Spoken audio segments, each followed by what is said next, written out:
Hello. હા જીજો કેવું છે? શું કહે છે ભાઈબાન? જીજો આજે મને એક થોડોક સિરિયસ સવાલ આવ્યો છે. પાછું શું? બોલ ફટાફટ. આ તો મને એક બેઠા બેઠા વિચાર આવ્યો. હું છે?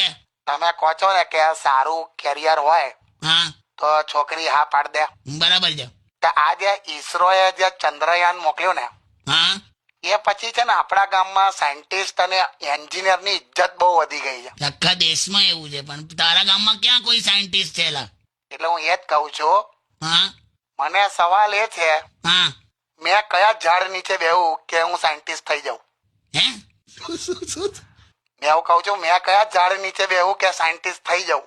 ઝાડ નીચે બેવાથી સાયન્ટિસ્ટ થઈ જવાય આવું કોણ શીખવાડ્યું લા? ન્યૂટન નતો થયો? તે ઝાડ નીચે બેઠેલો એટલે સાયન્ટિસ્ટ થયો? કાકા શાંત. અલા જો તો એ બેઠો તો એમાં સફરજન પડ્યું, એમાં ગુરુત્વાકર્ષણના નિયમો બહાર લાયો.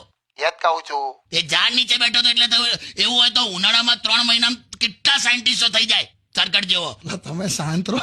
અને સમજાયેલામાં મગજ ગરમ કરેલા. અરે મહેશભાઈ, હા બોલો ભાઈ. આમાં છે ને પેલા ફિઝિક્સ ને મેથેમેટિક્સ ના બધા બહુ ઇક્વેશન આવે, એકદમ આવું સાયન્ટિસ્ટ ના બનાય. આ તો કેવું આપણી પાસે આંબાવાડી છે ખેતરે. તે બે આંબાવાડી હે. એટલે કાકા તમે શાંત રહો. આ ઈસરોના સાયન્ટિસ્ટો બધા આંબાવાડી જ બેઠા છે. જા, કાકા બોસ. ભણ્યા તો છે જ નહીં એ લોકો. કાકા અરે પણ જીજુ આટલા હું ચીડાવો છો યાર? સાયન્સની ફિલ્ડ લેવી પડે બળદ. હા પણ જીજુ. સાયન્સની ફિલ્ડ લેવી પડે અને સમજાય.